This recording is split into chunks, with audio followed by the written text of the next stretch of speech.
Hundreds of protesters stormed the Hart Senate office building near the U.S. Capitol on Thursday, hung banners and staged a loud demonstration demanding a no-strings-attached solution to allow immigrants brought to our country illegally as children to remain here. 15 were arrested by Capitol Police. About 800,000 such immigrants have been protected from deportation since 2012 under a program begun under the Obama administration called DACA, Deferred Action for Childhood Arrivals. But in early September, Attorney General Jeff Sessions and the program would end in 6 months, giving Congress time to pass legislation before then to extend protections for young people now here under DACA, who are known as Dreamers. I am very pro-DACA. I have advocated both publicly and privately to the White House, including to the President himself, for extending its protections. Since DACA recipients entered the United States as children, they had no say in violating our immigration laws. As such, they comprise a totally separate category from adult illegals who willfully violate our rules. I believe a compromise can be reached. But unruly, disrespectful activists make that process harder with their outrageous tactics. Governing and legislating require compromise. It would be totally foolish for the White House to extend DACA protections without receiving concessions in return, which is what the protesters demanded Thursday. It is only reasonable for the White House to require more resources to protect our border and action to move toward a merit-based immigration system in return for continuing DACA protections.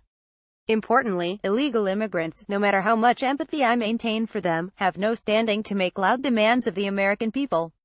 Their attitudes should convey incredible gratitude that this country, unique among nations, shows such compassion to people who do not belong here legally.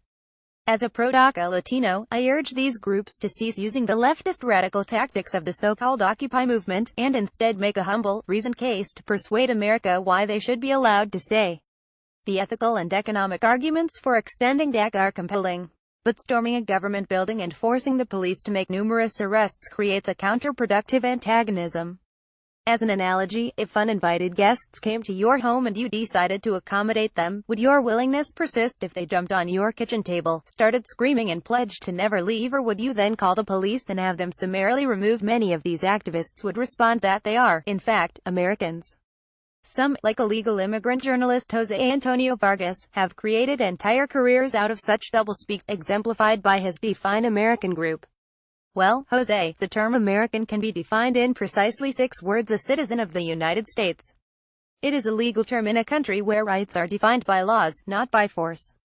I am a citizen because I was born here, and I thank God daily for that good fortune. My father was a citizen because he immigrated here legally. This concept is not difficult to understand, and is not up for debate. Legal Hispanics, whether immigrant or native-born, represent a treasure to this country. America so benefits from the culture, hard work, faith, and family ethos of 50 million Hispanics who call America home. I hope and pray that the DACA young adults are soon welcomed permanently into our country, and I humbly ask Congress and President Trump to ignore the radicals and work expeditiously toward a reasonable compromise.